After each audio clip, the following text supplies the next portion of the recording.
what that means. We're on episode 174 of Heresy Accountability Buddies Podcast, where I don't know where I'm at. And this episode is brought to you by and Vash in the background talking. The number Q. The number Q. My name is Jack, followed by the host of Brian. Duncan. Jamie. And John. And Jack. And a Vash. And a Vash.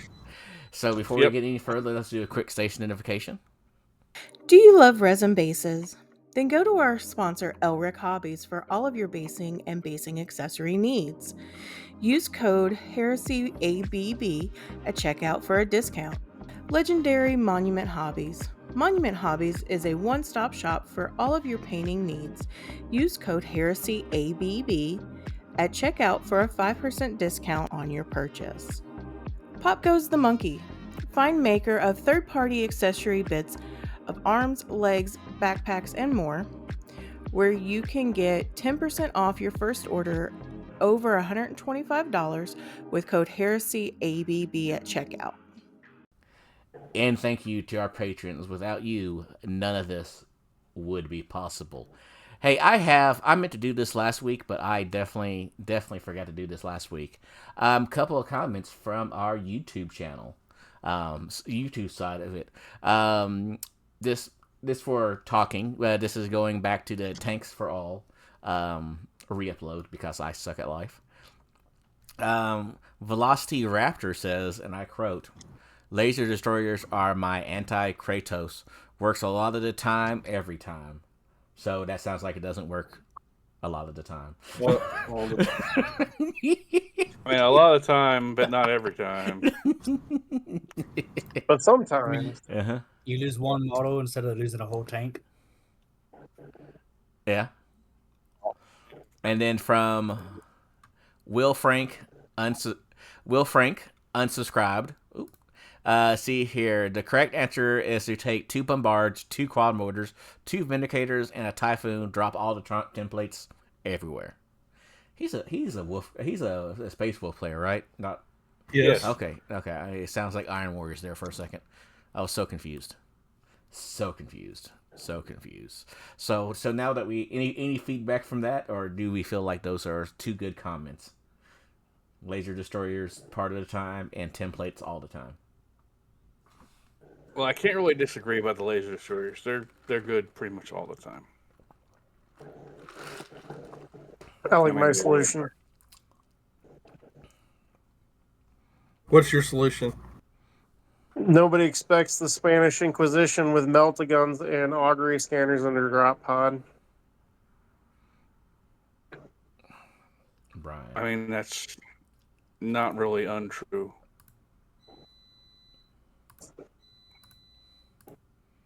Oh, Brian. Oh, there you go. I now remember to turn my camera on. Yay. So that takes us over to hobby progress. And since Brian is making me groan, Brian's going to go first. It's kind of a light week. I'm trying to remember everything I did. I know I spent like 2 hours picking dog hair out of some primed models because German Shepherds brush a dog, you get a dog for free. I built and primed my oldest son's ball predator that he got for completing his school year. And I picked the dog hair off those models. I feel like I did some reorganization of terrain and I cleaned up my hobby desk, and that was about as exciting as I got. What about you, Jamie? I've been playing Uber this week a lot, but I finished up my javelins, and then I've been printing these dice sorters out. I've been printing a bunch of these out, and that's what I've been working on. But the javelins are pretty. And I'm also getting ready to start my Iron Warriors. I know Duncan will be super happy about that. Yep, super duper happy. But yeah, I've been, I know what I have to order at this point, and I know what I have for the list. So That's where I'm at. Anyways, Fair enough. Jack, did you do anything this week? See here, I stopped by Wizard Alley in Wichita, Kansas. It's a really cool game store. Deals and a little bit of everything. Very apt name because it's Wizard lets you know what type of store you're going to. Alley, it's in the alley, so that works. They do the whole entire model of like a membership type thing, so you can like get access to like a VIP rooms with like better stuff like in the back. Weekly, Right. yeah, like that type of thing. They do food. They have a liquor license, so they sell like cans of beer. Owner walked me around because he was bored. We talked a little bit about 30K. He said he wishes he had a bigger 30K crowd in his area, so he could play his Space Wolves. So that was cool. Then on the model front, worked on some tank stuff. Finally found a container for my Thunderhawk foam.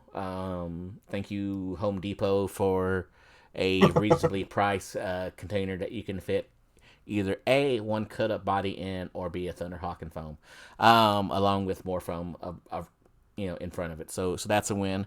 And then started working on a tank commander, and printing off a bunch of stuff for Duncan. So I guess that'd be a great opportunity to kick it over to Duncan. I finished the Sakirin build. It's done. I'm about to start working on another Rhino, and then after that I have another Rhino, and then a Dread, and then actually I think before I do the Rhinos, I think I'll go ahead and assemble the Land Raider I have for this list. Then I'll assemble the two Rhinos. That way I can have all the tanks done before I start working on them. Other than that, I have not done a lot of anything. Unfortunately, part of my yesterday got eaten up by dealing with nonsense because my bank has made a mess up, and I'm going to have to fix it. Ooh, that sounds fun. But yeah, so long story short, my bank takes the money for my car loans out of my paycheck. That way I don't bother seeing it. I don't bother missing it. It's just taken out. It was never there. Yeah, it was never there for me to spend in any other direction. Well, luckily, it goes into a savings account. Luckily, I already have extra money in that savings account in case something happens. Well, this month, they kind of borked up and they didn't pull the total amount to cover the two car loans. I don't know why. I haven't figured that out. When I called them, they said, "Oh, well, you only owe this much on this one loan." And I'm like, "Yeah," and it's supposed to come out of each paycheck. I get paid twice a month. It comes out of one check and then out of the other check, and then it goes to your loan. They're like, "No, you only owe the lower number one time." And I'm like, "You're wrong, but thanks for telling me that you're wrong and you don't understand how math works." So now I got to actually go to the bank someday this week and actually apply boot to ass to get that fixed. I don't know why they're messing it up, but this is the second month in a row they've decided to bork one loan up. The first time they borked up the first loan, now they're borking up the second loan. So I just don't quite understand, and people are stupid. Other than that, nothing else. I tried fiddling with the back end of our hobby shop store for the t-shirts and stuff, and it confused me again, and I don't know why, but I'm trying. I'm working on stuff. So, is John the only one left? I'm not sure if John's really there. It could be our I'm AR, kind of AR with bot that. John. I think it's our AR bot John. AI bot John? Yeah, it's our AR bot John. Not our AR. We know AR Yeah. bot John. Yeah, it's, but- yeah. Yep. Not be confused. Can with y'all the hear AR me bot. now? Yeah, Yeah, We can hear Hey, you now, buddy. John. Yes. Yeah, hey, Please buddy. go I ahead. don't know why y'all can't hear me. Yeah. Okay. Yeah, I'm the last one to go. So, Stoker's been bugging me a lot this week, so I didn't get a ton done. I managed to get all of the Vorax that I base coated last week. I got their armor base coated this week, so I was able to get all 16 of those, the flayed flesh down, so I can start highlighting that next.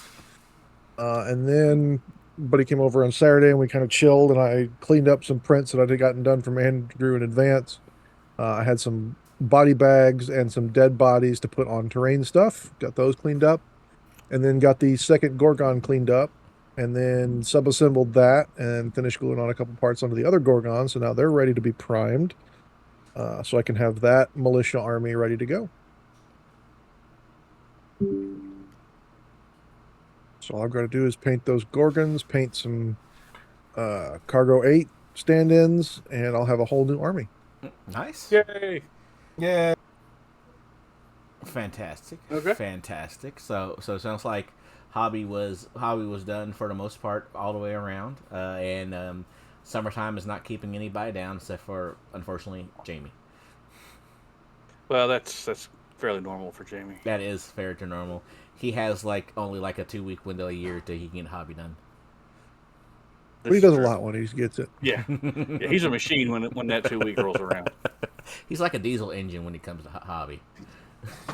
All right. I actually have been doing stuff. It's slow going, and amazingly enough. But yeah, I mean, I cranked out a whole army for Adepticon in 4 weeks. So I have nothing but faith in you, sincerely.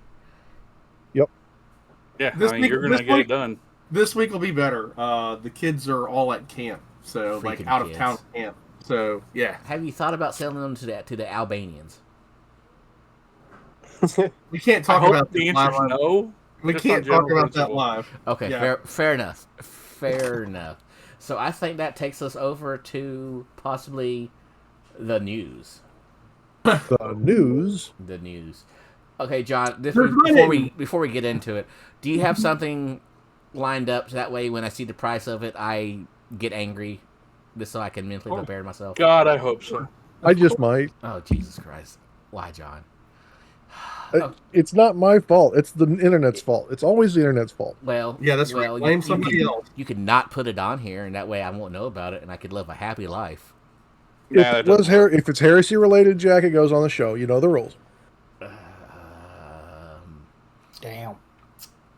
All right. So this week we saw a couple extra things drop for 11th edition expansion. So the Armageddon Season of Fire came out, the terrain set came out, and then apparently immediately sold out. Is this the If you're- pre-painted terrain? No, this is the cardboard you put under your buildings to tell you how to play the game. Okay. Okay.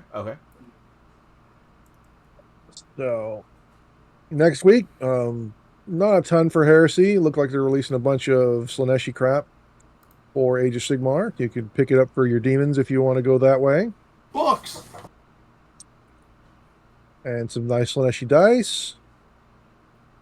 Some Ratmans. Ratman. Woohoo! And False Gods is coming back out. Yay! In pleather Yep. or naga hide or fake leather, whatever you want to call it. Rich Corinthian leather. English hardback, French and German paperbacks. Fancy premium edition with a Sons of Horus icon on the cover.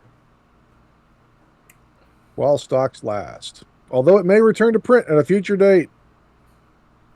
Yep. That means yes. And then Horus Rising paperback is coming back out again for those who missed it. And that's really it for Heresy from official GW.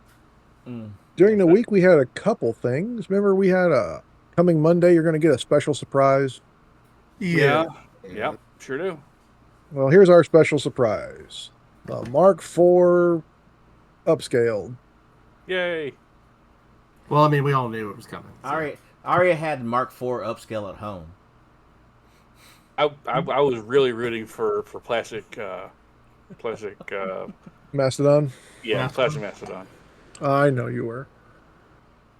I've asked for it every year, and I just finally got tired of it and bought a resin. But we had the Mark IV drop. I don't know if it's the extreme, and I mean extreme with 14 X's in it, edge highlighting, or not. But I do not like this gap underneath the knee armor and these new wrist braces that are on the right wrist so they can match up with the existing special weapons. Okay. They look a little garish. But we're getting Mark IV Tactical Marines. We're getting Mark IV Jump Marines.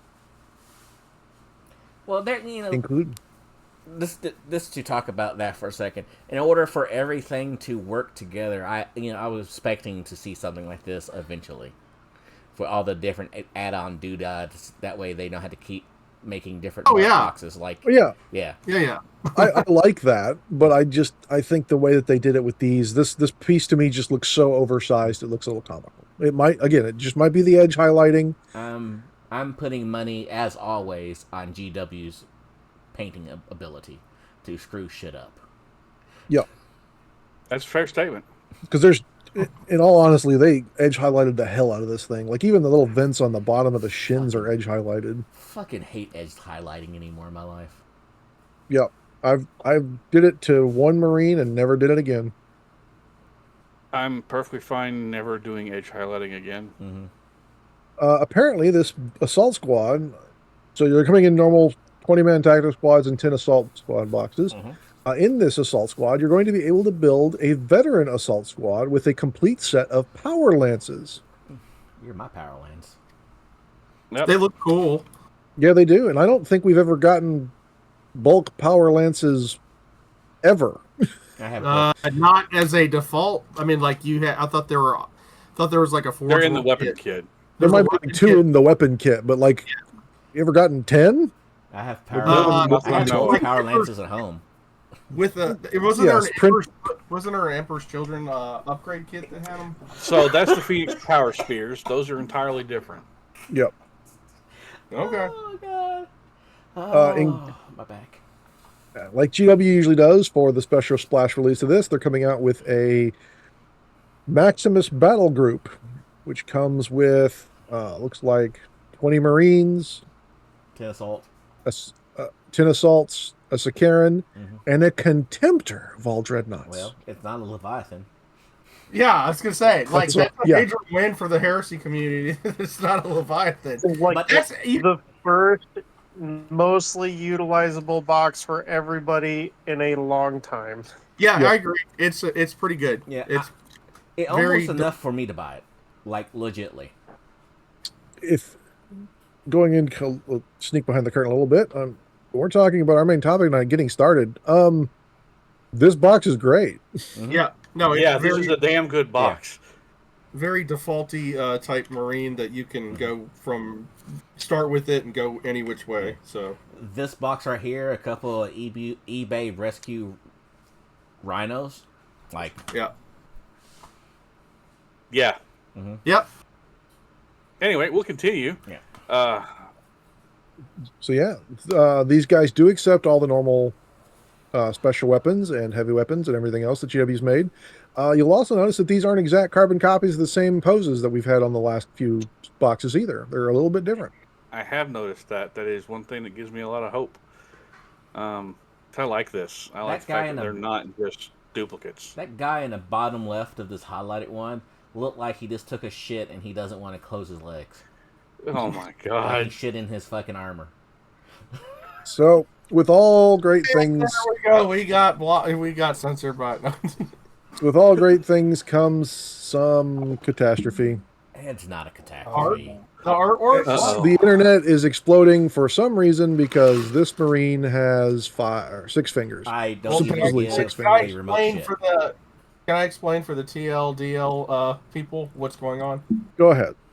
All right. So GW in the past has come out and says that in no way, shape, or form will they ever use AI generated art. Not generated rules. We're not talking about the rules. We're not talking about the rules, just the art. Okay. And this 6-fingered mutant Sons of Horror Space Marine up from front center has 5 fingers on his bolter. And not including his thumb, and suspiciously looks like AI generated art. That's why the internet is up in arms. They're basically calling GW out on it, and GW said no, this is not AI generated art. Which, yeah, okay, whatever. The important thing to note, though, is since this is GW's usual, take a model, blow it up, make artwork. The model that is in that picture is on the highlighted screen here, bottom right corner. He does not have 6 fingers. The important thing is the models are normal. So the Inquisition is not coming for him. Yep. He is not actually a Gene Stealer cultist. We have confirmed that. Yeah. No Nephilim in the Sons of Horus. Yeah. So, all right, cool box set. It's what, $200 probably. It's My going to probably be ballpark guess is between $250. the low ones used to be $215, and the new current price for these is One. What? I'm thinking prices 80 for the Tactical Marines. Yeah. What is it? 60 for the Assault Squad. Yeah, 60, 65. 80 for the Dread. 80 for the Dread, and then is it 85 or 90 for the Securian? Yeah, that sounds about right. So yeah, probably 250-ish for this box. Yeah. Well, I mean, like that was it the Custodes one 250? Yep. I think that's kind of their new default price. It was 215, and it seems like everything, all the other Army boxes, has crept up to about that next price level up. Which, nothing you can do about it at this point. Yep. Yeah, you can complain, but it's not going to do any good. Yep. I can complain, definitely. Oh, you can. On Wednesday, we had another drop from the Black Books. White Scars. With the White Scars. So if you're looking for your Black Book history, UW dropped them for you for the White Scars. All right, Jack. Oh, Jesus Christ. You won't even buy this. It's for the Dark Angels. Dark Angels. The Dark Angels Space Marine Sons of Caliban ring accessory game merchandise Warhammer gifts fashion accessories. So the copper version is $82. Yep. Yeah, which is That's not about horrible. $60 more than what I would spend on it. Probably. How much is the gold version, John? Yeah, Nobody let's wants to go know what gold. the gold and silver version is. Fuck me. $222 US. 222. Can you get it in your like? Do you type in your fucking ring size, or Yeah. this is what it is when you get it? Like, oh, Merry Christmas. You type in a custom ring size. Okay. At least there's Like I said, I bought the silver Aquila ring as my wedding ring, and they let me customize it. Can you turn this into a cock ring? Jesus I'm sure if you Christ. can find Maybe out the size of your member, Jack, Maybe for probably my extra small, you can Extra figure small? it out. Okay, perfect. I think there's a hard cap. Like they don't go above ring size like 22. Perfect. Because neither do I. And it is made in China, so yay. 200. That's Pricing may vary.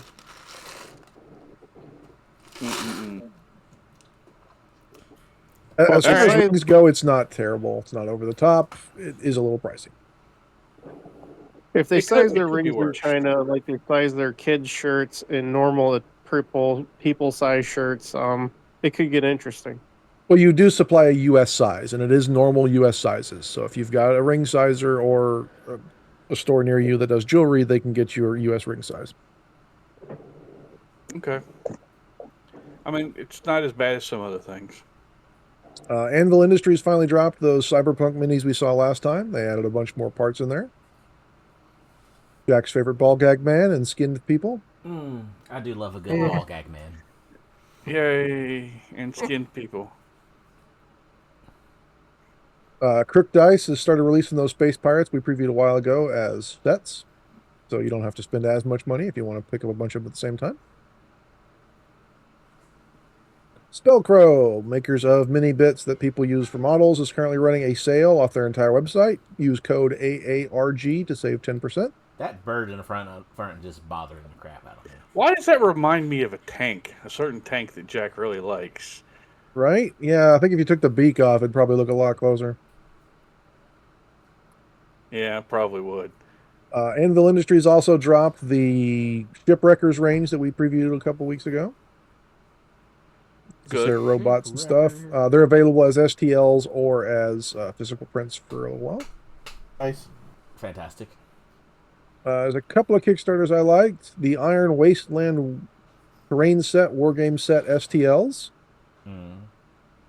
So this you get a bunch of 40k prepared barricades, a really cool gun that can turn, shipping containers, a destroyed drop pod, some sandbag emplacements.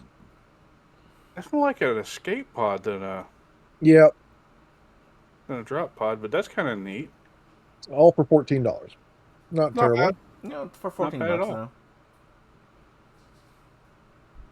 now. Battlefield Showcase. So if you want to turn your shelves into display boards, Okay, this is interesting. Part 1. so Battlefield Showcase Army Display Stands Part 1. 3D printable STL diorama stands. So this is usually sized. These are all unpainted test prints in his things. They're designed to connect together with magnets. You get a nice little Roman column aesthetic. Kind of Lord of the Rings weathertop looking. You've got a dwarf looking one. You've got a mine one. Boy, he's really into Lord of the Rings. He is very into Lord of the Rings. But I like the fact that you can just print the middle or the sides separately. So it's got different that's pieces cool. here. Maybe that's denoting what Lord of the Rings player do with their army, since They no one just plays display the them. game. They don't actually play them Yeah. because they don't have any other people to play with. Yeah. I went there. Sorry. And then the orbital sci-fi display. It's a little more infinity. Or Yeah. Infinity. Well, it's not big enough for Mech Warrior, but or No, Battle. that's definitely Infinity style. That's not Yeah, bad. Infinity's And not then you've bad. got an interior starship design. This would kind of be more Towie to me, Yeah. except for the hard stairs and things like that. I don't Or- know. or Is Star it Trek- or because Star of the Wars. paint job that making us go Towie on that? No, Because it's when kind of you it's all everything is rounded. Mm. I think is what's pushing Tau to me. I like the fact you get these little parts to put on it too. Most times, this one's more Star Wars display. Yeah, So you've that's got what looks like the Yeah. inside of the Tantive. You've got cargo bays. You've got airlocks. So the entire sci-fi collection is $19. It's not Okay. bad. It's not bad at all. And then you've got the I don't know this if one I would be good for 40K. It's kind of a starship Mm-hmm. cargo I bay. don't know if I'd print any of those on a ST or on a resin printer though. Yeah, that'd be an All- FDM stuff. That Right? whole FDM. What that is screaming to Crazy me like is me. if you need a display board, here's an easy out display. Like, well, not easy out. Just like hey, here it is. So that's not something you have to worry about figuring out. Right. Yeah. Yeah, no, I like that. Yeah. I actually like that fact. And I can't wait to see what like a part 2 would bring. If it would be more. If it 40K. expanded outwards instead of expanding it laterally. Well, no, like Yeah. like the part 2, like Or what just other different different designs? styles. Yeah. Yep. Like here's your. And $19 for either the sci-fi or fantasy. I mean, that's not bad. You're getting 4 different styles. Yeah. Yeah, it's not bad. And you rearrange it, you mirror stuff, like you get like a good bit out of it. Yep. Yeah, it's And not, then finally, for Kickstarters, Mordian dropped their Container Swamp City STL set. how Like about many it? Mordian things, it's not $50. terribly priced, but it's not cheap. It's $58 for all in. Yeah. It's You get a bunch don't- of different walkways, broken walkways. I've played more for This- less. Yeah, I mean, I've I mean, gotten. this- It's good, but it's expensive, and I like that the containers are modular and that you can build multiple either habitations or doors or with these different kind of blasted up pieces. GW and other companies in the past have been like, here's a complete set and it's all nice. And then this way you at least get both types. You get the blown up types, multiple different variations on blown up. You get different critters you can hang here. You got the shark. There's a sump croc later too. He's got buoys and things. So it's designed to kind of go with a lot of the aesthetics that some of Necromunda people have been going into, which is kind of the sump works. yeah. No, I get it. I mean, and I've never been.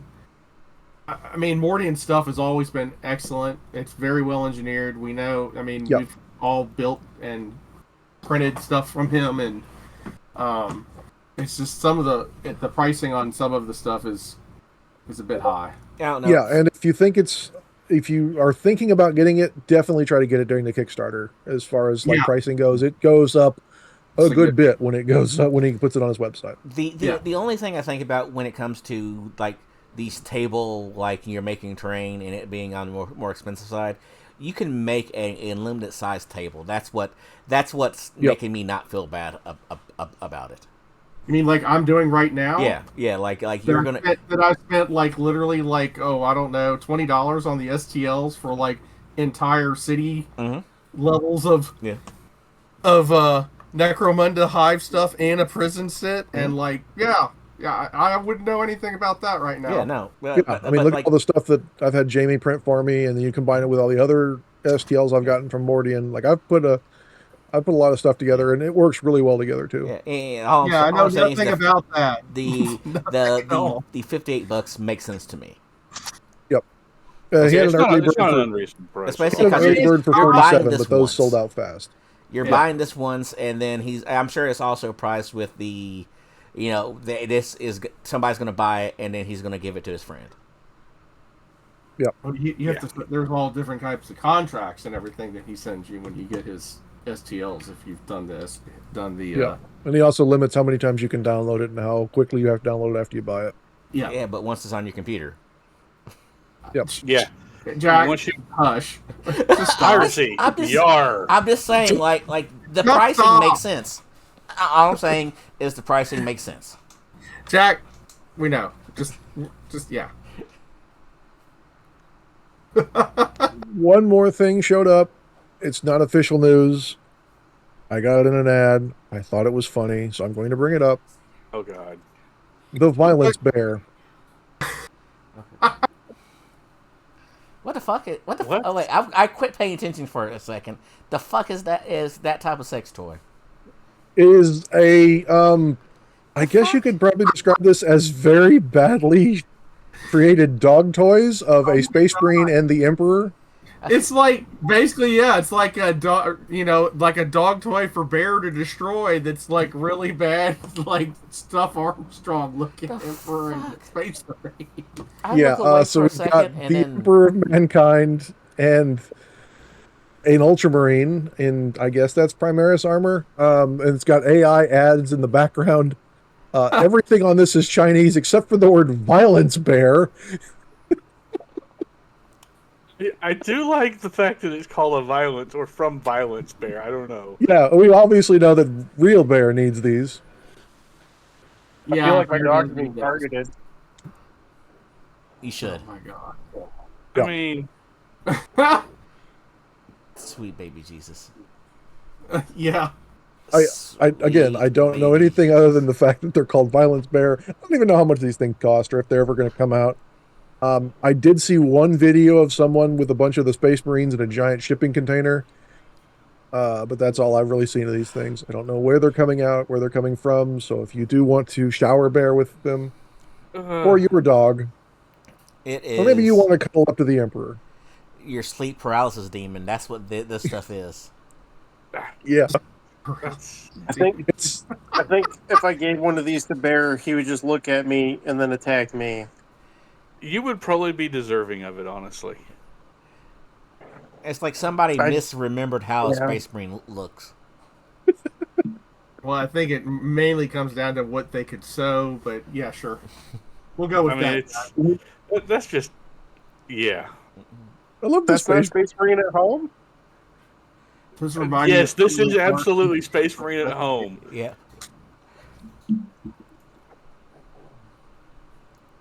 And that, gentleman, is all the news. Jesus.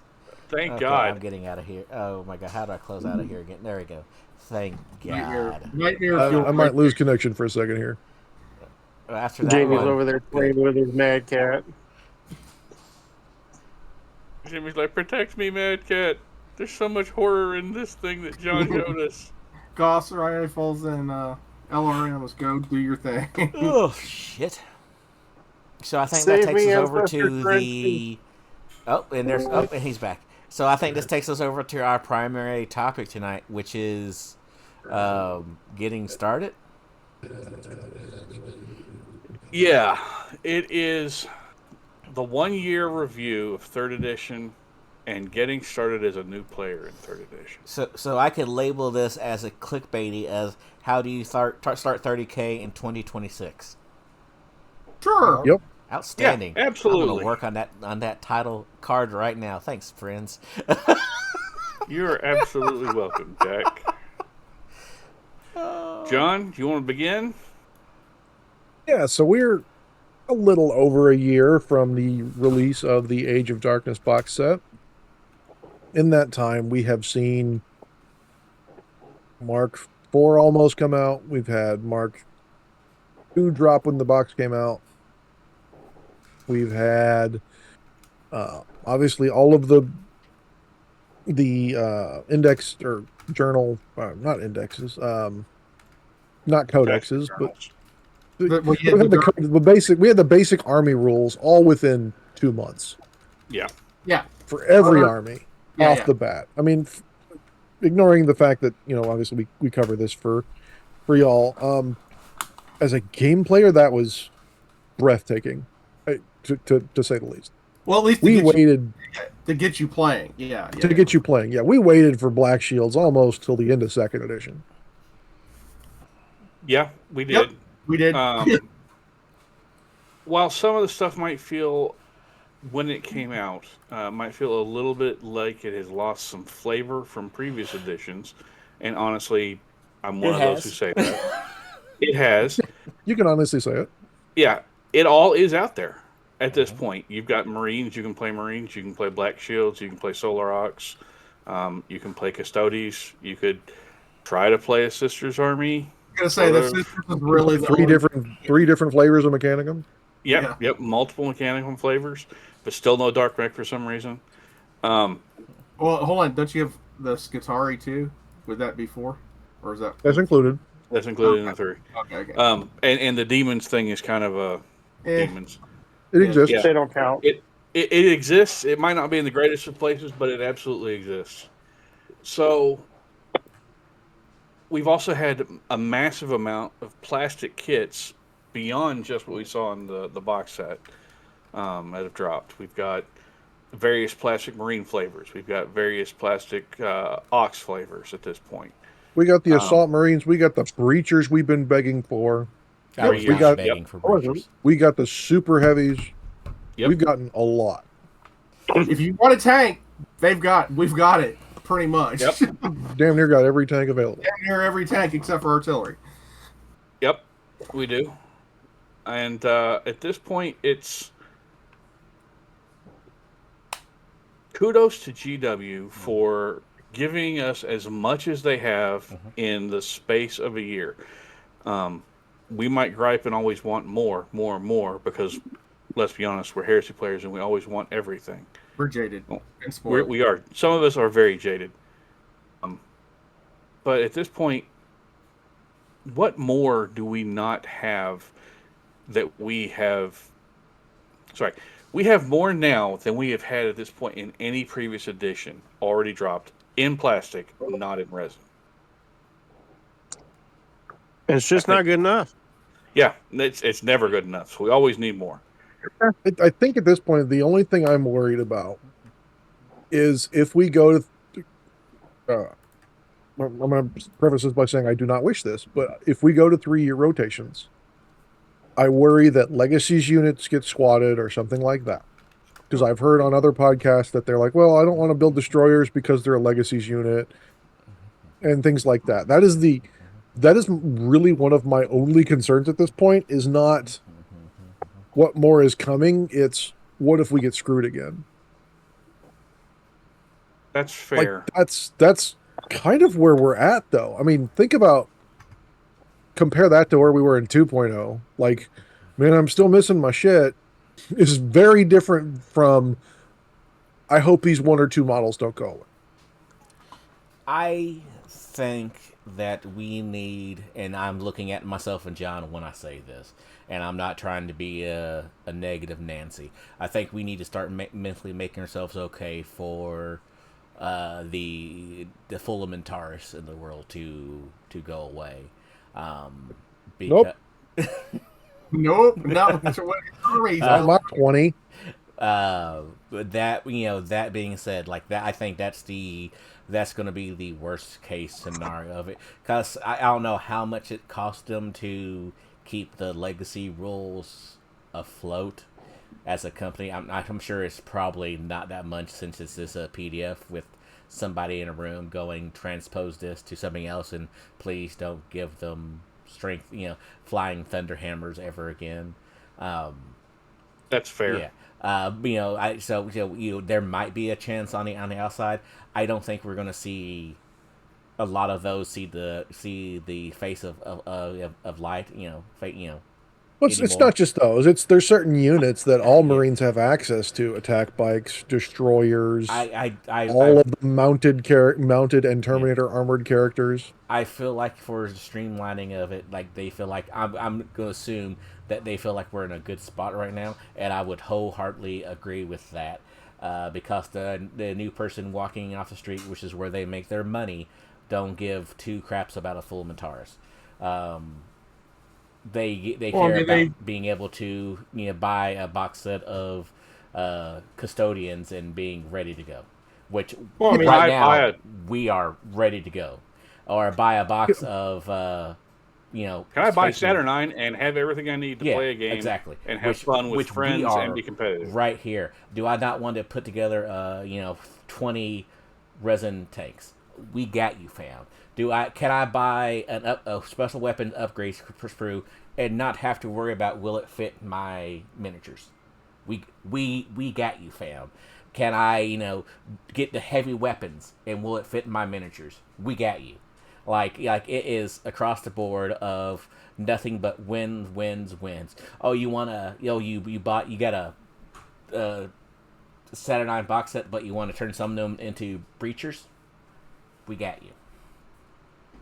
Like it's like from starting a new army, from expanding armies you may have started in second edition. We are in a freaking fantastic place that nobody can tell me otherwise. Well, I will say, I mean, we've been saying for a long time that, their goal is to get rid of basically everything that's resin. Yeah. Yeah. And honestly, at this point, I'm kind of okay with it. Yeah. I mean, like, the only thing that's really resin left are characters. Or, like, HQs. Mm-hmm. I mean, like, there are random other things. I mean, we've been going on for a while about the recon and fast attack type stuff and flyers, but all the Legion specific units are still in resin. Well, that's the thing. I mean, if they're going to get rid of all the Legion specific units and have, everything being in plastic. At this point, yes, all the Legion specific units are still in resin. The Contemptor eggs are still in resin through Forge World or Games Workshop. Well, I mean, it's only part of it. They used to be full dreadnoughts, and now it's just the torso. Yes. Yeah. So, yes, we have the Contemptor eggs, not the Contemptor arms and legs like they used to have. And yes, the characters are still in resin, not in plastic. And yes, we don't have full resin. We don't have full plastic. Each Legion specific Praetor this or character style that. But right now, we've got armies or things. You're still going to have some resin probably in your army.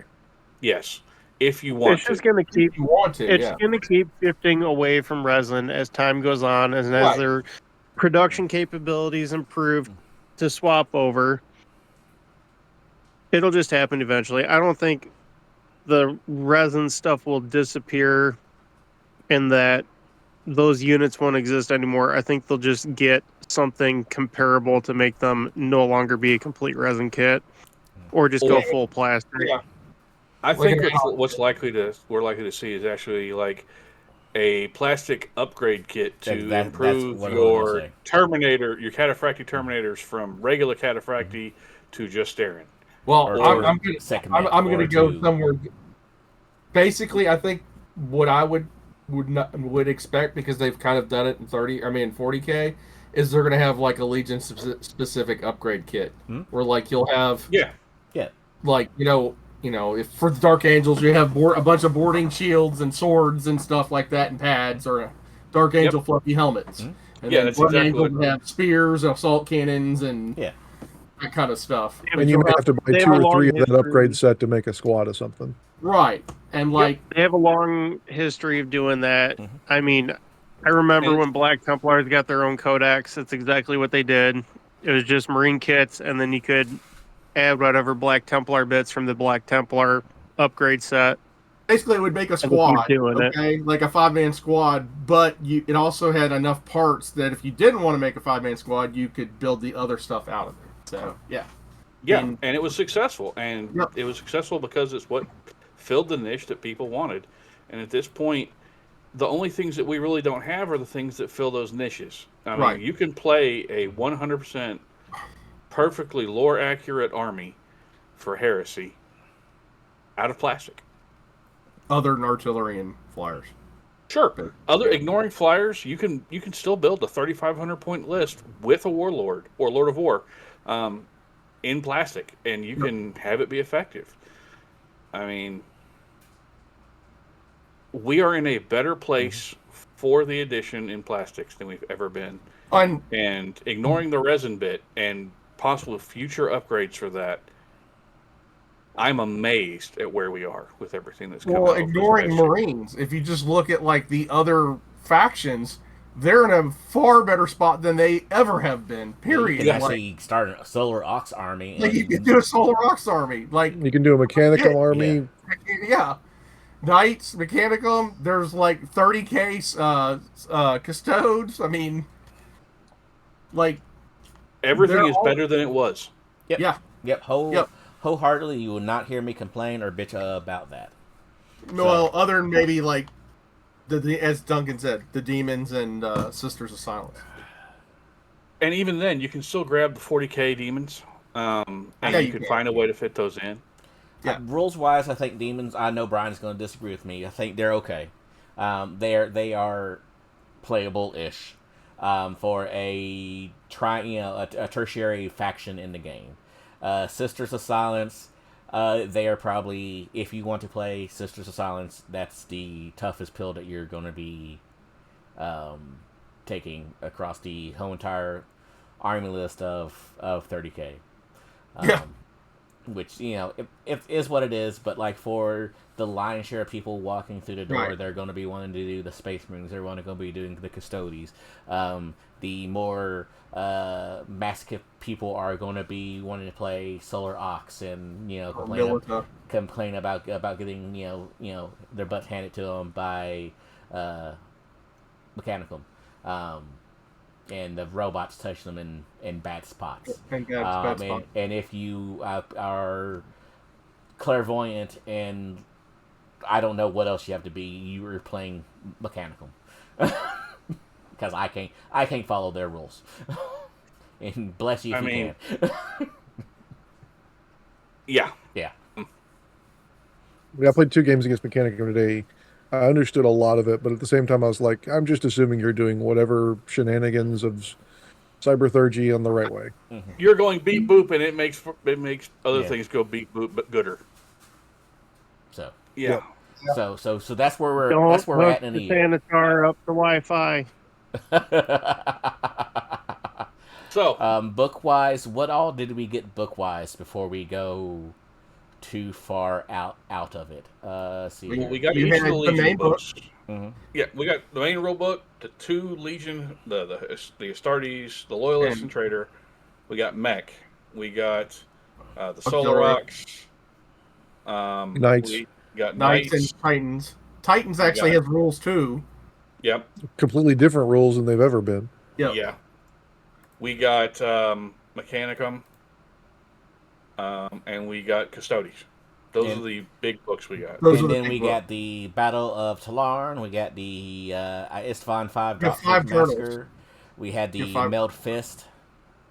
The Still Hand of Mars. The Forges of Saturn. So that's that's a lot of books.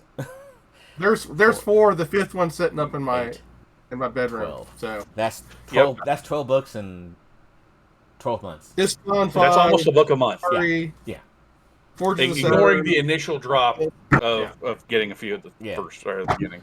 Which we haven't gotten 12 books in 3 years. Realistically, no, we didn't. Well, we were waiting. We used to get a black book a year. Then we were waiting 2 per every other, 1 per every other year, and it was. Then it was 3. Mm-hmm. Yeah. And then it was, here's another edition. Yeah. Yep. So, Yeah. Combine the books that we've gotten the giant drops of, which is, like I said, almost one a month at 1 year in. Mhm. Combine that with the huge plastic range. I see absolutely nothing that we really have grounds to bitch about or complain about. Yet, we might not have stuff we want yet. But at this point, I can throw a 3,500 point list together out of pure plastic, and it all be GW plastic, no GW resin, all assemblable with GW plastic glue, all paintable with GW paints, and it be a 100% playable, fluffy list that mostly fits into the Heresy aesthetic Yeah. and story. So if And we you, say there's not plastic Praetors for everybody, but I mean there have been plastic character releases. We've got Yep. Ron, Zephon, Ahriman, Krygor Fellhand. We got the normal plastic Praetors. We got the old first edition plastic Praetors still available. so You can still get stuff. if you You go can still on, play that. if you go onto the website, and I know you're going to run into duplicates of stuff, but that's just going to happen. If you click on plastic only, there's 120 options underneath plastic only, which doesn't actually include all the dreadnought eggs. So that's just straight plastic kits. Well, I think the Dreadnought eggs themselves are still resin. Oh, they are. Yeah. Okay. Yeah. I haven't bought one, so Not for a while, personally. I've never bought the egg. I was Yeah, like the full Heresy. body one. If you include both resin and plastic and paper, there's 515 items for. But this for plastic, Heresy. easy. You can walk down Yeah. to the store and buy it today. 120. If you're running Solar Ox, you almost don't need resin at this point Yeah. because all of the tanks are plastic, and the Sentinels are plastic, and the Ogrins are plastic. Like the only resin you're having to pull if you want to play an army is maybe characters, but that's if you like those characters. Maybe assassins, because that's the only way you can get those guys is resin. But again, you can play resin or plastic assassins. Like it amazes me, considering where we started in Heresy back in 2010. We are only 16 years into this game, and it is so much different than it was. Oh yeah, it's almost like it's not even the same game. I mean, Which we honestly do tell people. Like if you are upset the fact that, well, this is different than it was in second, yes, I'm sorry. But this is For the better. this is a completely different game. I've said it here I don't know if I've said it on the podcast, but I've told personal friends and y'all too. As 2.0 was going, I was looking at quitting playing. I was just going to run events. Because I could not, for the life of me, build an army list that I liked to play, that I had a chance of actually enjoying the game. Can I add something? Yep. Sure. of course. I almost immediately got burnt out with second edition because there was nothing interesting to try running. There were no platitudes. Unit was either effective or it wasn't. Yep. And oftentimes, if you even tried to make something effective that wasn't effective, you would have to go through 4 different steps of adding something else in so that one thing would do something and function correctly. And that was miserable. Well, my Now longest I range find in second myself in edition was third how shit the edition. Lancer was. Yeah. And now I find myself in third edition where I rarely use the same things more than 3 games in a row. Because I just want to try it all. Because everything has a little bit different of a place in your army. It will do a lot of the same things, just slightly differently. And that's where I think third edition has been the healthiest edition of 30K that we've had. You know, a lot of people talk highly of first edition and 1.5. Man, there were some absolutely awful elements Yes. in that time frame. All lash Goddamn cannons, all Lord Guard dreadnoughts. with invisibility in a Spartan was ridiculous. Yeah. Las cannons in second edition were ridiculous. I think But we lost I think Brian. we're in a good spot. No, he's good. He's just cutting in and out. I still see a lot of. Oh, I think we lost Brian. I still see a lot of. I think we lost Brian. I still see a lot of. You go, buddy. Am I bad? I still think we're in a good spot. And we still see a lot of people coming from 40K or other games, and the hobby aspect of it, like, oh, this one particular model kit doesn't technically exist by itself in its own little box. What do I do about that? And I find it kind of entertaining, just because I've been in 40K and 30K for so long. If you don't readily see something available, just go make it. Yep.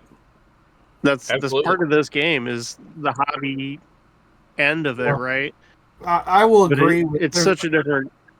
For most of us, kit bashing is not a big deal, but like for somebody just getting in the hobby, it can be a bit daunting. But I mean, yeah, it is a key part of the hobby, but it's hard to tell somebody, well, like this kit that you want, it doesn't exist. I can't sell it to you, but you could buy this, and this, and you could make it out of it. Well, where are the instructions for that? It's like, well, you kind of have to do that on your own. So A 20-man tactical box can be 75% of a Legion's unit options, It can be. And I think that's kind of what we're all getting at is, like I said, we're in a better place than we have been in such a long time that we don't really even see how good off we have it comparatively. Yeah, I get where John was at. In 2nd edition, stuff pigeonholed you. It really did. And you had to make something functional, you needed to grab something from A, B, and C.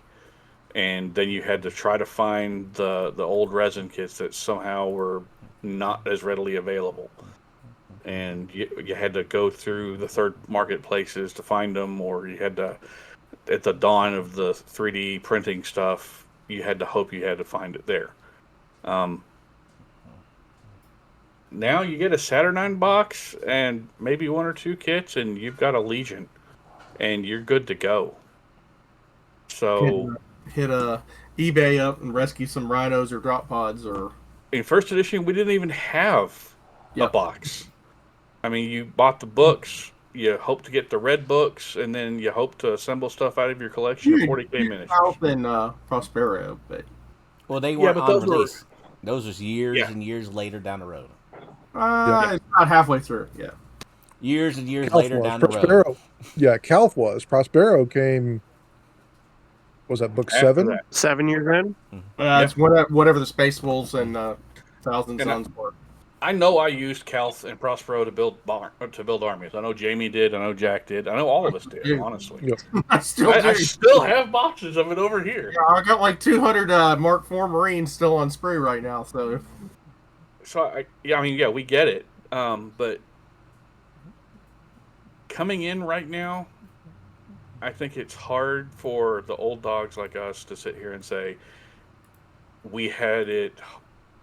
You have it harder off than we did, because honestly, I don't think anybody's saying that. No, I don't think we're saying that. Nobody's saying there's that. One aspect that I will say that I think has gotten, for new people getting into it, has gotten more daunting than it has in the past, and that is building a list. I think the initial getting into figuring out how the system works is very daunting for somebody just getting in. I think it's probably easier for new people to build a list than versus somebody like me or you, because...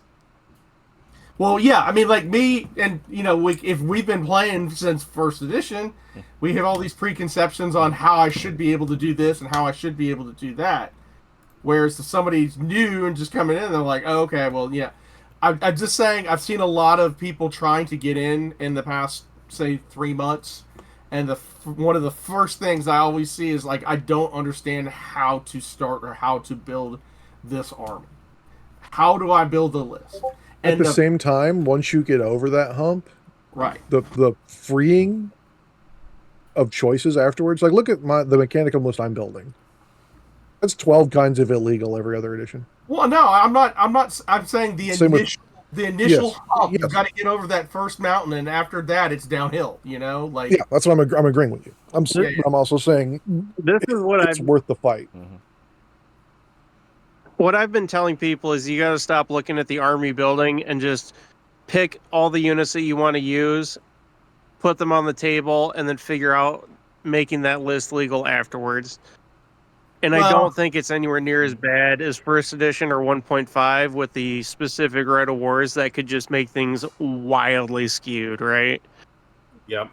Yeah. No, I mean, I'm not saying that it's a bad thing. I'm just saying that's a hump that I think is a speed bump that people are hitting when they're trying to get in. When we all first started in 3rd edition, we were sitting here, I know, right when 3rd edition dropped, there was no free army builder thing out there like there is with New Recruit now. We were all sitting there with spreadsheets trying to figure out how did this unlock this to let you get this. Yep. And honestly, I think having to go through that experience gave us a little bit of an edge of trying to figure out how stuff worked for when Army or New Recruit released their actual files and everything else. So I think the easiest thing to do is you see someone getting into 3rd edition, go, hey, this is New Recruit. This is a wonderful way to show what unlocks what to help you guide your way through it. And if you don't want to do that, sit down with them and walk them through the basics of how to build the list. Because right now, it's not how you build a 40K list. It's not how you build Age of Sigmar. You've got to show someone how to do it. Because it's going to be confusing if you don't. I mean, that's the biggest hump that I've seen for people right now getting in is like. And that's why I just advocate for people not to even worry about it, especially right off the bat. Just build models, play games, have fun. Yeah, we had 2 new players today at our event, and both of them were like, hey, it was a little confusing at the beginning, but I'm building. I got what I wanted. I got these models that I wanted, and I'm able to field it how I want to. And that should be the entire point of the game: is being able to build what you want and play what you want and have fun with people you want to have fun with. Look at the new Mechanicum detachment. I think out of capturing that vision of take what you want is kind of that Mechanicum detachment. Technically, yes, it breaks the allies rule and the fact you can't have more than one ally. It's not an ally, just detachment. Throw it in your army. Don't like the magical beep boops? Don't take them. Take this thing. It changes the way your army technically works, but it allows you to just put robots on the table. Robots do things. Robots explode at the end. It makes your beep boop differently. Yep. No, I mean, I will say getting in, people are like, well, what do I have to get started? Well, I mean, the simplest thing to do is buy the Saturnine box.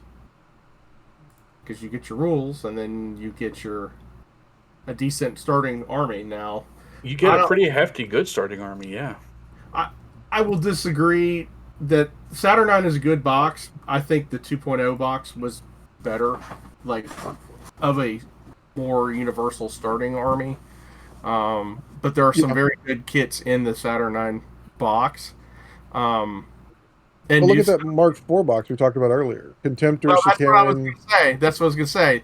You could grab that Mark IV box, and you could also grab the Legion Astartes Combat Force, which has a Rhino and Mark 6s in it, and a Leviathan. And I mean, like, you could get a couple of those in that new box that's coming out, and like, there you go. I mean, you just basically need an HQ, and you're ready to go. And then same thing, like you have the 2 Mechanicum, you have the Combat Force, and then you have the heavier one, and then you also have the Solar Auxiliary Combat Force. I mean, like, you didn't have those options before, and usually most of the models in those were, like, most of those models are, when they were resin, they were like, the Thanatar was more than that whole entire plastic set.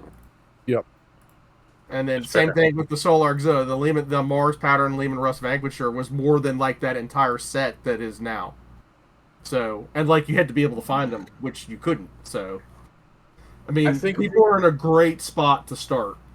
I think you're absolutely right. And I think with that new set that's just dropped, where you get the 20 tacticals, the 10 assault, a Contemptor, and a Sakaran, grab that in a rule book, and you've got 3 troops, get a character to slap down on there. You've got a heavy, you've got a war machine. You can pretty much play darn near anything with just the rule book, or the rule books, I should say, and that box and a dude. Yeah, I would agree. I mean, that would be a great way to start off your learning for how to play Heresy. You don't really need the Saturnine. You don't really need the Terminators. You don't even need the other dreads. You don't need the other stuff or the other tanks. This will teach that box right there with a character in the rule book and either loyalist or traitor will teach you every single step of the game that you need to learn. And I think that for what will realistically be about a $300 investment, because you can probably find this book for 10 to 15%, or the box for 10 to 15% off online somewhere when it drops. Same with the rules. Same with the Praetor character. Well, you get the rule probably pretty cheap on eBay because people break up the Saturday boxes. So you could probably get the box and everything you need for less than $300 and have yourself a decent standing starting army. And I think that, from where everything else has come to, is amazing. Because I can't ever remember Heresy, or realistically $40K for that point, being that cheap for that much quality stuff. Well, I mean, just think about if it not Marines. I mean, like, think how much like a Solar Auxiliary a Tertio would cost, like each one of them, and how many of those that you would have to just play a basic, like maybe a 2,000 point, or not even that, like 1,000 point. How many of those would you have just to do that? How much did those all cost in resin? And look where they are now. You can get like basically one of those for $170. Yep. So you're not wrong. So on to the actual helping people what they should get for starting off. So this, as we say, dicking around some on the interwebs, because I love dicking around. Rule book from eBay, $30. Yep. For the base rule book.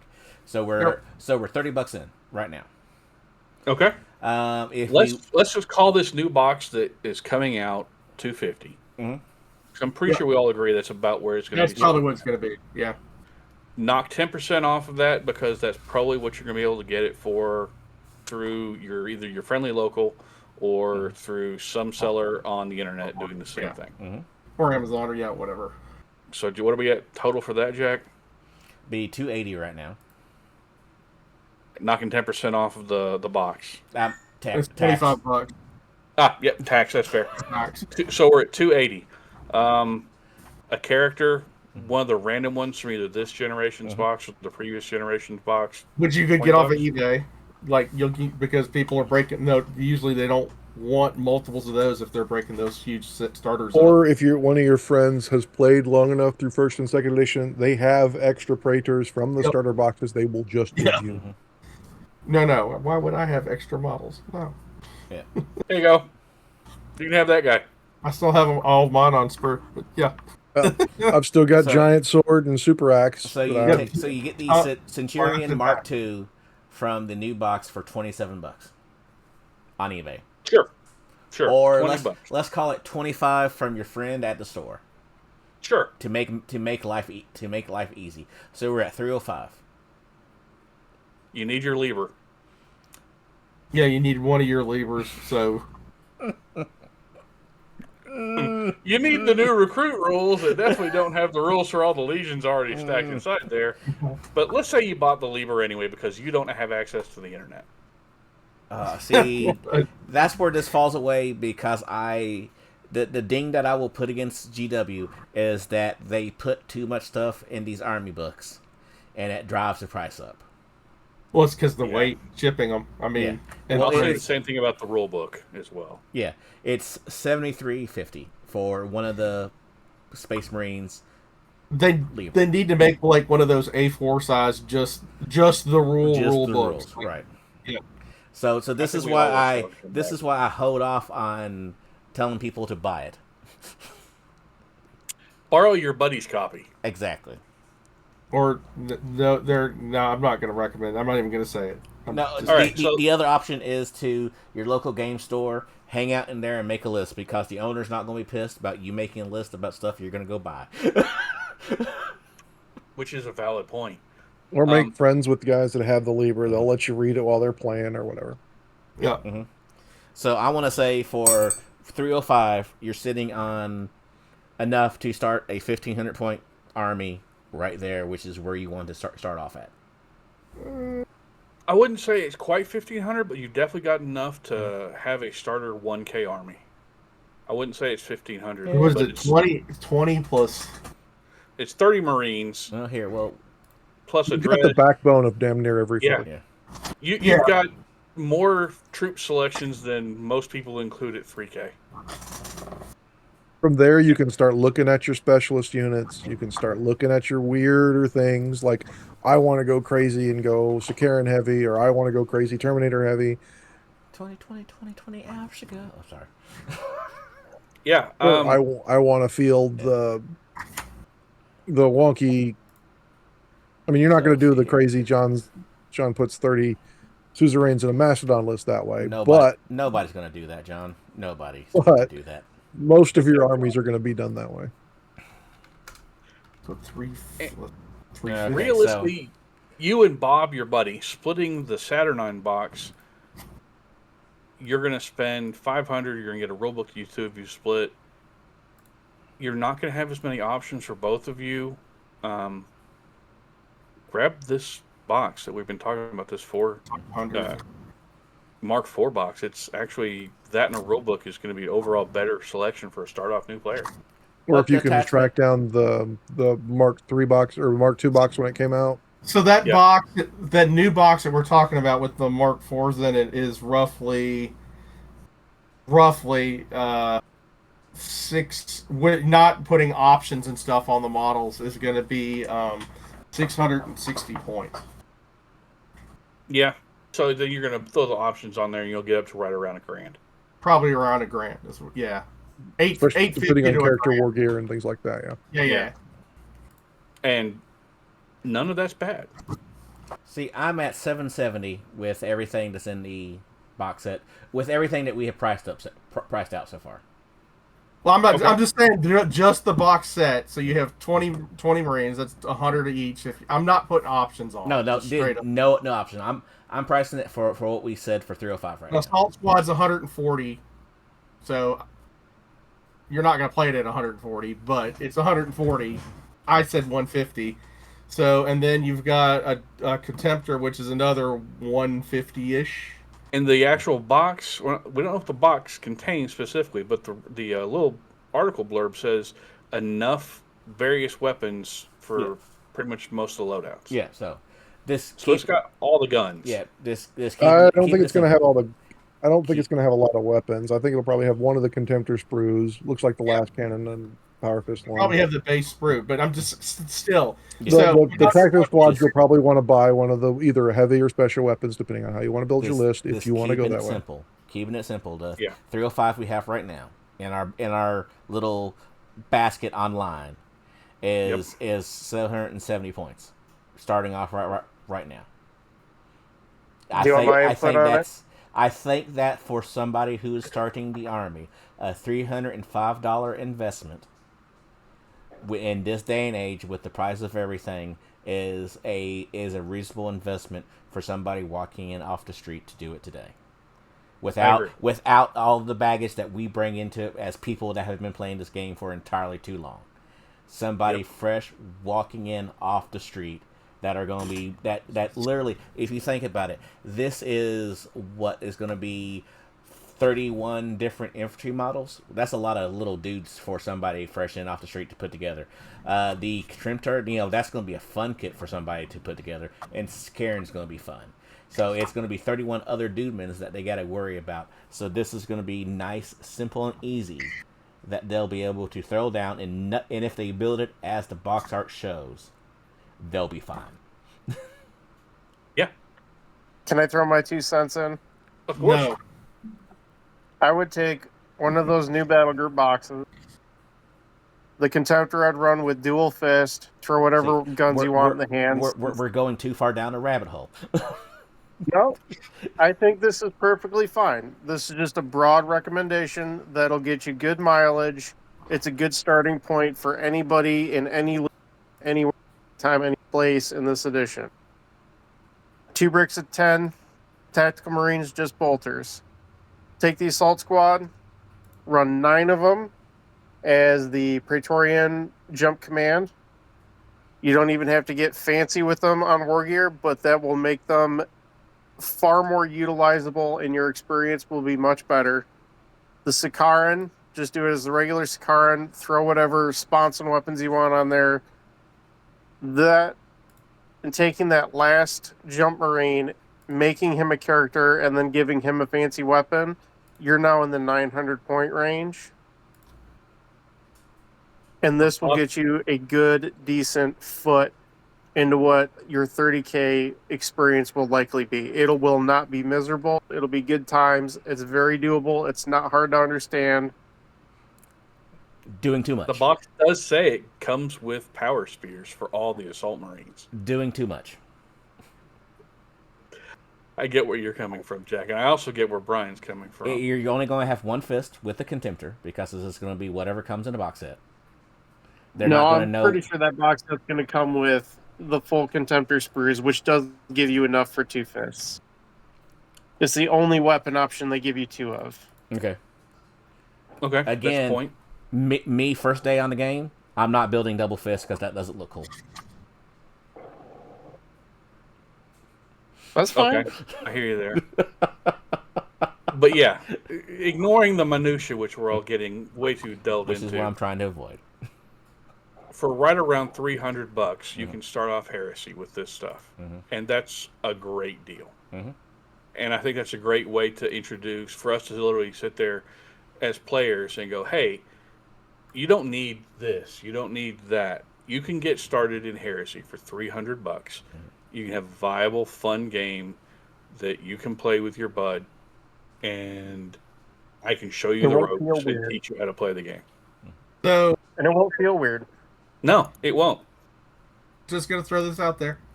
The Saturnine box, with not adding in any war gear, is $15.45. Okay. Like 15.45 points, and I didn't do the disintegrator squads. It's literally just the base squads and everything was $15.45 for the Saturnine box. Which it's gotten a little expensive now. Like it's gone up, keeps going up. That's $322 now. And when 3rd edition was coming out and they previewed all that stuff, people had asked what exactly that box would look like as far as a starting army compared to like what people normally play. Yep. And I figured it out, and I went back and looked at it after we got all the points, costs, and rules. You can flex a Saturnine box into a 2K list. It'll be easily a little goofy, but it's very doable. Will it be the most effective? No. Maybe not, but it can be a 2K army for a $300 box set. Well, that's why I should throw it out. If you're for $300, because that's probably what you'll end up finding them for, maybe $280 if you get lucky. It's a good 1,500 points, solid 1,500 points. Yeah. So that's the only reason I'm throwing that out there. Plus, it gets you the templates and base dice and the base rule book.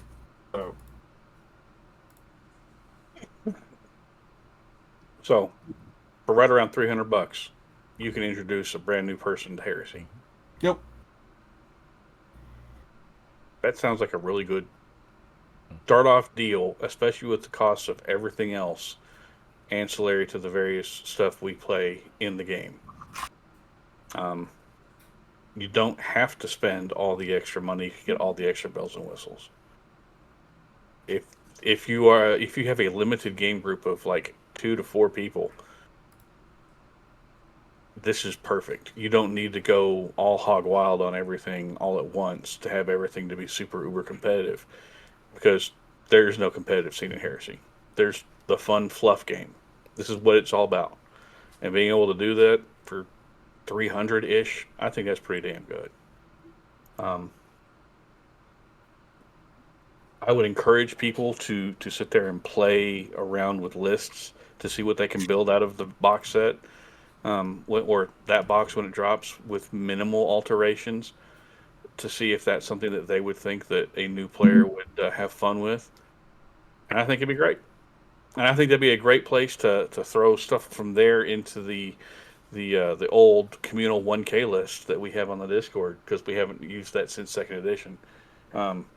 For start-off lists, to show people, hey, this is a list that's fun, fluffy, and fairly cheap, and you can get and play. Yeah, we probably should do a 1K, a 15K, or 1500, and then maybe like a 2K. Sure, we could do that. Like, kind of just basic plastics or whatever. We could actually do that. Yeah. I mean, it won't be real hard for any of us, like just using those base boxes or whatever. Yeah. At least point people in the right direction. Yep, I agree. And that's the entire point of it, is building the community, building the hobby, and building people around you who want to have fun. Because that's the entire point of it. Mm-hmm.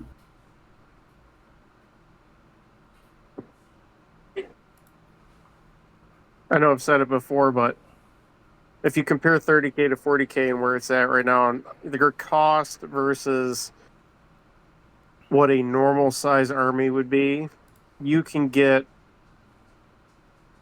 a very reasonable and interesting 30K army for $600 or less at 3,000 points. And I think 40K you're looking at between $1,000 and $1,400 depending on faction. Haven't they kind of gone to the... army. Didn't they kind of go... Well, 40K switching editions, but then they kind of go to smaller squads and all that, to like combat patrol box type stuff? I don't know. I don't know. There is all sorts of weirdness with combat patrol right now, from what I understand. Yeah. They still have like the starter boxes, but just everything with how 40K is designed right now, unit sizes are smaller than Heresy. Yep. Model counts for the armies are smaller, but the models are all more expensive. Yep. Yeah. I mean, you can just look at some of the crossover models, like the original Rhinos are more expensive than the Heresy Rhinos if you try and buy them. Yeah, which is something I don't quite understand. It's just like, what? Wait a second. That model's been out since 2003? Maybe even older than that? And it's... Yeah.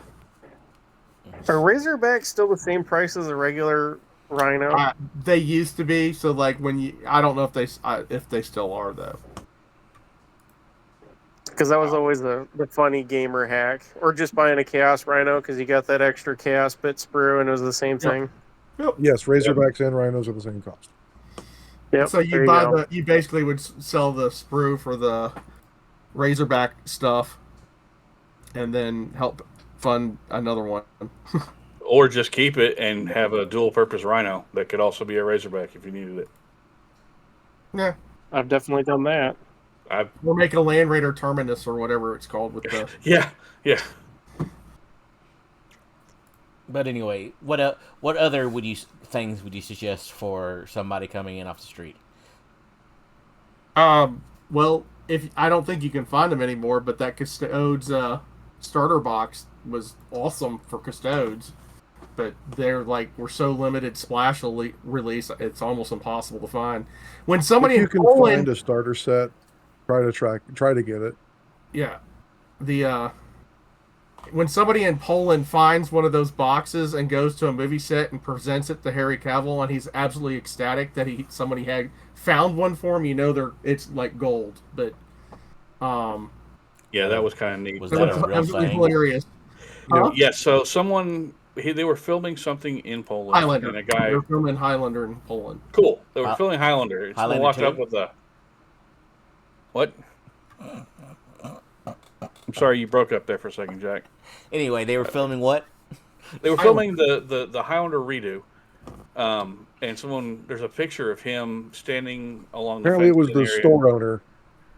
One of the store owners of a nearby shop knew that he loved him and was going to go Took the custodian's box to him. Like, here you go, Henry. And he's like, "Oh, sweet!" And you can see just a look of absolute He joy. was like his look of ecstasy when the guy was handing it to him, and he was like still in his Islander outfit and everything, like kind of reaching through a fence to get it. It was like absolutely hilarious. Okay then. Well, good for him. Yeah. Well, I'm just saying that box was an awesome deal, and like it was beyond sold out before it released. I mean, you can find it at some friendly local game shops, but like it was very difficult to get. But that was a good deal. Some of the other like there's been a couple good Solar Ox boxes they've had out that are out of print too. The current one, that Tertio, is good. Wouldn't you agree, John? I mean, it depends on the type of Solar Ox army you want to build. Jeremy, you're still on. That was kind of what you built your army around, wasn't it? Which one was it? That the Solar Ox, the Tertio box that's out, the $170 one. Yeah. Sorry. Got caught off guard there. Yep, I know. 3 under the bus. Andrew just won one from our giveaway. New Year, New Army giveaway. Oh yeah, no, that's more than worth it. Just as a starting point with Solar Auxilia. Yeah, so there's the combat force as well that came with a rush, 2 scout sentinels, The command squad, and Las the rifles. and the and last 20 one. last rifles. Yeah. I mean that's good, and then same thing with the AdMech. There's their combat box too is. Yeah, decent. the combat forces, if you can't find any of these limited splash release boxes, 2 of those is a really good starter for most armies. The Marine one, you get an extra dreadnought, but it's not. But you're getting rhinos, which are very useful, and you can. It's Incredibly ubiquitous. It is, and it also comes with heavy weapon squad sprues. So if you get 2 of those boxes, you'll probably have enough for a heavy weapons team, like a 10-man. Yep. Yeah, it's a good point. Very good point. Well, you can have 2 tax squads and a heavy weapon squad between the 2 if you buy 2 of them. A Rhino and then 2 Leviathans to go shooty because I love a good Leviathan. So what other tips would you have for people? One of the things that I would tell people is do not get sucked in. Why the GW paint system is easy. Do not get sucked in and think you have to utilize the GW paint system. There are a lot of good paints out there, like, I don't know, Monument Hobby Pro Acryl? Yeah. Yeah. I mean, there's tons. There's tons. Yeah. I would tell you to get whatever you can get locally. This is going to sound stupid. Pick a force you like painting as well. I mean, you may like the play style of one Marine force over the other, but at the end of the day, you can honestly most armies will build whatever. It's not like before where White Scars were probably the only army you wanted to do an all jetbike army or something like that with. You can build all armies with most units. You don't have to get railroaded down one way. Make sure you enjoy painting the things that you're buying. And that's where I was also going to go with that. Starting off with that brand new set of stuff for $300. Don't immediately paint it. Figure out what direction you want to go. Figure out what legion calls to you the most and feels the most like what you want to play at. Then, once you figure that part out, which is probably after you've played a couple of games with your gray plastic army men, no one's going to yell at you when you're first learning if you're playing with gray plastic. Once you've got that figured out, then, and only then, go find yourself a paint range you like. And don't invest in really nice brushes starting off. No. Go to Hobby Lobby. Get cheap brushes when you're first coming into the game and you're first coming into the painting thing. I'm not going to say get the hobby paints from them. Get the hobby paints where you get your actual stuff. Rattle can primers, fine. Yeah. And don't get those. Use don't those, get those. Go ahead, Jamie. Yeah, don't get the rattle cans from GW, because they're $20 a can. They're very expensive. Like, you can get good ones from, Home Depot and Walmart. We've listed them before, the good ones to get. You want to make sure that it's for small details. So you don't want auto primer and things like that. Right. The other thing I would say is don't get caught up in I have to buy everything before I start painting, or I need to do this. I would say build up one Marine or two, and then test paint them fully. Go from start to finish. Understand what you're going to do in your army, because you'll learn, after you've painted 20 Marines, that you can kind of cut corners on things. Right. You can start. You don't have to paint the bottoms of pouches. You don't have to paint the grenades. Things like that that you're not thinking of when you're doing those one or two test models. But those one or two test models will be something to shoot for with the rest of them. Well, yeah, I was gonna say, like, get one or two models and like get like a Rhino or like a tank and then like a base Marine and try to paint them to a good point where you like it to your skill level, and then go with it. This kind of hangs on Jack's thing, and also where I'm pretty sure where Jamie's going. Brand loyalty to paint and brushes and etc. It doesn't quite mean as much these days because there are so many different lines. Yeah. I can't even count on one hand how many different miniature paint lines there are at this point. Well, I mean, like, we were doing Kickstarters for like two different ones every week, it seemed like, for a month there. Yeah, I mean, like, Army Painter and Vallejo have like how many different sublines? Yep. Yeah. Even ignoring the sublines, I mean, there's so many vast different color schemes. The only thing you really need to focus on is if you figure out you like this color green for this army scheme, get 2 bottles of it. Get a spare bottle. Doesn't matter what paint line it's from, but get a spare. Because they'll change the formula on you. Yeah, they'll change the formula on you if you're like, yeah. Change the formula. You'll end up using You'll either spill it or you'll end up using a lot more. Like, I've gone through already on my Mechanicum, and I've only painted a little over 1,500 points. I've gone through 4 bottles of that base color and almost 2 of the highlight color, and it's not used nearly as much. Another recommendation I can do is, like, once you kind of lock in your color palette for whatever you're painting, either write it down in a notebook, like, or put it in like a note on like your device, whatever it be.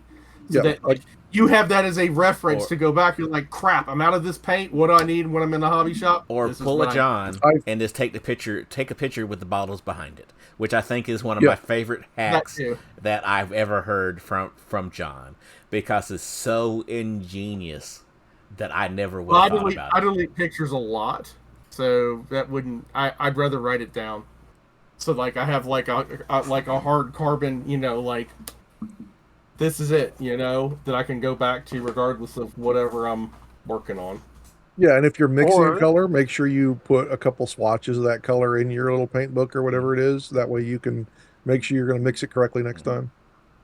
Yep. Or you're like Brian, be whimsical and chaotic and just go, that looks close enough. We'll do it this way this time. I would have a fucking stroke.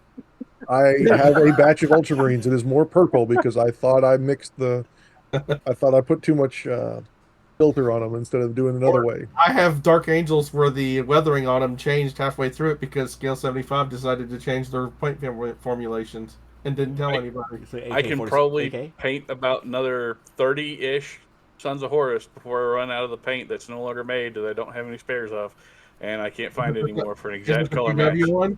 Was it the GW? No, it's the Forge World Air line from 15 plus years ago. I have the GW Sons of Horus paints, but nope, different shade entirely. Yep. Yeah, get yourself spare paints. And we're all going to sit here and tell you, I do this, Jack does this. This is the best shade of that. Don't focus on painting right off the bat when you're first coming in. Learn the play. Make certain this is what you want to do. And have fun with it. Because the moment you start slapping paint on and stuff in a mishmash way that you think it looks good, everything you've put together, you might decide that it's not what you want. And then you're going to sit there and you'll have to learn how to strip paint. Come up with what you want, figure out where you're at, get that all laid down, and then start thinking about painting. And remember, you're never going to be perfect at this. None of us started off this thing knowing what the hell we were doing. All of us came into this blind. There's so many resources out there to teach you how to paint things, and they're free. There's so many tutorials on YouTube. Go there. Go to our Discord.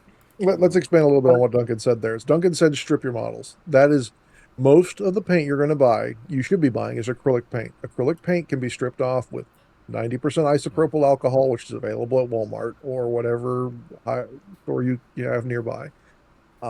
Great tutorials and great advice can be given by painting on not only on YouTube, but personal one-on-one connection can happen every one of our Wednesday nights hobby hangouts. Yep. We do it at 7 o'clock Central Time in our Discord, and we have many different award-winning painters, not just ourselves, but a lot of our community members come in and will literally take you in a one-on-one and say, hey, have you tried this? That looks really cool. Maybe you should punch up the highlights. I think you need to change this. I was going to buy a painting course on faces the other day, and Mike stopped me because he's like, I paint better faces than that guy does. And he showed me how. And I'll tell you this much. You got to remember when you get into painting, especially if you've never painted models before, it is a marathon. Your skills will improve as you put more time into doing it. There's nothing wrong with going, hey, here's a Color Forge spray primer of approximately the color I want my army to be. I'm going to base coat my stuff in that, and then I'm going to add some metals, and then I'm going to add a wash.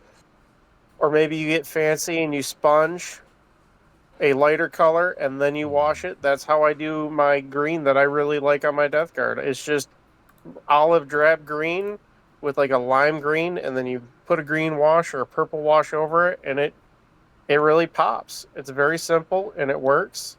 And it's all about just putting in your time, getting those basics in, experience it with the paint, and you will improve and improve and improve. And you'll learn, I mean, that's your first army. You'll learn things on your second, third army where you can cut, like my Mechanicum, I have cut so many corners on them. I don't even wash them. I spray the skeletons magnesium, and that's about it. I pick out a couple colors and move on, because I know that the attraction of the army is going to be the fact that they have super dark bases and super bright armor. And then the weathering on that armor is going to be drawing your eye more than the skeletons are. I mean, like, an example, like, I know John and me, we volume paint a lot. And one of the corners, I mean, one of the things I used to do is I detail, like, on tanks, I detail and do multiple layers on all the treads and all the guide wheels and stuff like that. Well, think about it. If I'm going to weather all that, it's all going to get covered up. Most of it's getting covered up anyways. So I'm just going to do, like, the base, like, main metallic color and then weather it. And that saves, like, 5 steps from the painting. My first round of Mechanicum robots, I painted all the foot pads. And then I covered them in mud. Yep. I'm never painting another foot pad because they're going to be, again, covered in mud. There's a lot of places where you can, and if you mess up or a decal flakes or something like that, you can weather it. You can add battle damage. Again, there's a ton of tutorials on how to do that and how to do things. We personally have put out how we base coat our Marines. We are a little crazy. Obviously, I have 5 colors that go into my Ultramarines blue. That's a little nuts for some people. It's probably nuts for me because it's taking way too long to paint more Marines. But you don't have to do that. You can just Ultramarines blue them and then pin wash if you want. Don't be afraid to take from other hobbies. In fact, our next episode is going to be a hobby episode where we talk about some of the tricks we've learned over the last few months of things that you can steal from, where you can get basing ideas, where you can get pin washes and things like that. And my army is like the 180 opposite direction from John's. The white on my Death Guard is literally just rattle can white primer with Seraphim Sepia. And then on the fancier stuff, I did some sponge chipping with a gray and maybe some dried blood splatter. That's it. I'm just going to flat out say this, because this is the thing that I think most people would, coming into this, take as a takeaway. There are so many different ways to reach the spot you want to be at with your hobbying painting. We're not going to tell you the best way. We're going to tell you the way that works for us. Other painters, in tutorials, in everything, they're going to teach you the way that works for them. You're going to learn the way that works for you. That's what it is. Yep. And I think that's part of the glory of the hobby is that this hobby is not playing games. It's not slapping a thing into the video game console and playing away. You are going to, if you're coming into this brand new, you're investing hours. You're investing time before your army looks perfect. You're going to sit there and build and assemble and learn and paint. And you're going to have so much other interactions that don't even involve the tabletop. The tabletop, yes, it's the end goal, but it's not even 10% of the hobby that goes into it. I disagree with tabletop's the end goal. I don't know what we're talking about. This came back. The end goal is to have fun. Yeah. Playing the game. Just picking the Metallicus game for my Mechanicum, I spent at least 6 hours just looking at other people's paint schemes for Mechanicum and trying to figure out how I wanted to recreate that. Do not be afraid to take from other people. My buddy's been trying to paint his Old World Cathay, and he's been like, I don't like this paint scheme, I don't like that thing. I'm like, dude, just Google the army and paint scheme, or go to YouTube it and try to find out the way other people have done it, either successfully or did a thing you like. When I wanted to learn how to do the OSL on my plasma weapons, I wanted that white hot that everyone keeps doing now. I found a couple videos on it. I experimented on the first model. It looked pretty good, so I kept doing it. Going back to the building an army out of just a box, I threw together a quick sample list real quick, and I put it in this group chat, which we can throw it wherever would make sense on the Discord. Out of that Mark IV box that's coming out, I got 1,000 points, and that's not even with absolutely upgrading every single thing you possibly could. It's very doable, and a couple $100 will get you in, and you can try the game out. You guys can look at it, see what you think. I'm looking at it right now. I'll take a look after we get done. But yeah, I think starting Heresy for less than $300 is a good title here. Too late. Or I for already, $300. I already made the card. I already made the thumbnail. I'm not remaking the thumbnail. I kind of figured you weren't. Yeah. I think we've kind of hammered this to the point of no return. Oh, we definitely have. We could have stopped 25 minutes ago. We probably could have, yeah. We're way off in the weeds. So we'll come back next week and we'll discuss the hobbying and everything else, and all the useful stuff that John is going to mention. I'm going to challenge the co-hosts. Oh God. Shit! Because I'm going to do it. I'm going to take pictures of my horrendous hobby. Where's the what? Your whore in the hobby? My horrendous hobby area. Oh, that's a lot better than the whore in the hobby. Here. So Jamie's camera right now, but I'm going to take pictures of my obviously my airbrush booth, my paint storages, and all the different areas that I've got set up, so that you can you don't have to go as crazy as we do, but give you an idea of what 30 years in this hobby has done to me. I don't like this. This means I have to take pictures of my dining room table, my hobby corner, my basement, and my garage. Yeah, John. I'm not going to take pictures of my toe. I'm not going to take pictures of my great pile of shame. That would be an episode into of itself. So can I just never mind? I'm just going to stop. Duncan gets angry when I say it. Wouldn't you have to go to the storage shed too for that? No, John. I have 2 storage units. Okay, that's what I'm saying. One I'm of those not is nowhere just near for that bad, but half of one of those is just for terrain. Yes. Woosah.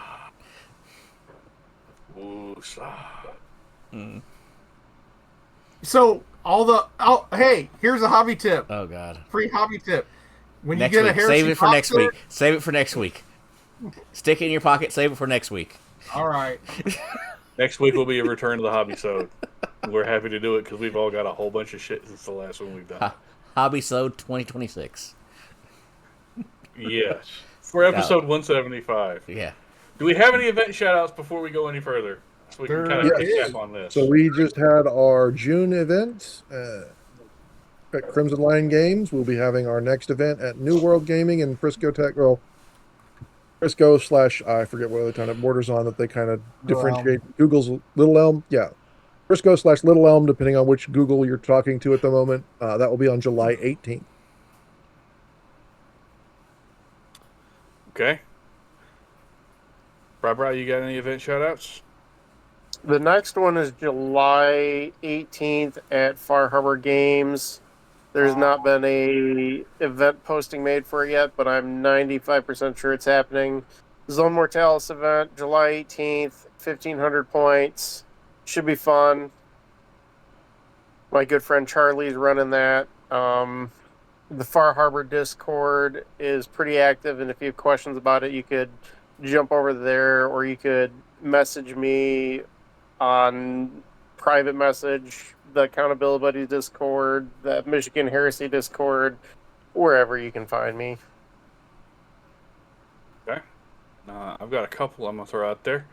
The ATC is coming up this month of June 2026. It is June 26th through the 28th in Chattanooga at the Chattanooga Convention Center in Chattanooga, Tennessee. There is the ATC Horus Heresy narrative. We have sent some swag down there for them to give away to people. So go down there, play Heresy, have fun at the ATC, get some free posters and stuff. It'll be fun. That's being run by our friends with the Bama Heresy group. And Mace. Yes, and Mace. Also, the Taking of Ferrix has their event on the Pillars of Dolos Prime, June 20th through 21st. That is in Kansas at the Cardboard Corner Cafe in Overland Park, Kansas. That's looking to be a good thing for 2-day event. Should be a lot of fun there. Bolters at Dawn up there in Cincinnati have their next Horus Heresy event is at their clubhouse in Cincinnati. It's called the Silent Front Mission 4. It's on July the 4th. And the one after that's August the 1st for Mission 5. July the Anybody? 4th? Yep, they're playing something on July the 4th. God bless them. More power to them. Full steam ahead. I'll be here drunk with meat and watching things explode in the air. I'll be smoking stuff. Yeah, I'll be in the most redneck place in the United States for July 4th week. Yes. Maryland? Dollywood and Pigeon Forge, Tennessee, and Gatlinburg. Okay, that's fair. That definitely does fit the redneck place in the world. Bama Heresy has an event coming up. It's, I believe, August. I'm trying to find it. I think it's August 29th and 30th. It's up in Huntsville, Madison, Alabama. So it's near the Tennessee border and North Georgia border too. From what I saw about the event packet, it will have the what do you call them? What are the spider bugs from their murder? From the first, The mega arachnids? yeah, no, arachnids are going to be involved. That could be kind of neat. Sorry, I swallowed something. I'm coughing. But yeah, that's I believe it's August 29th and 30th, if I'm not mistaken. That'll be cool. And every week at 7 p.m. Central, 8 p.m. Eastern, we have the Hobby Hangout on our Discord. You can find our Discord at heresypodcast.com. And you can come in there and you can sit down and listen to a whole bunch of people talk about a whole bunch of stuff. And if you're new to hobbying, we will happily teach you everything we can show you, and we can put you in contact with other people who have a lot of good ideas and a lot of knowledge. Nobody hobbies alone. Unless you Some want to. people call it wisdom. Some people call it a group with bad ideas. But everybody's welcome to come in, hang out, learn, shoot the general BS, and listen to the general nonsense. Holy shit. Anybody got anything else going on? John, tell Jack to tell Avash to take it away. Thank you, everybody, for joining us on this, the 174th episode of the Heresy Accountability Buddies. I'm John, and I've been joined by Brian. Duncan. Jack. And Jamie. And always remember to stay accountable to your and special guest of Ash. Dodging those buses, I throw them under. Always remember to stay accountable to yourselves, to your friends, and your hobby. And we'll talk to you next time. Bye-bye. Like and subscribe, and see ya.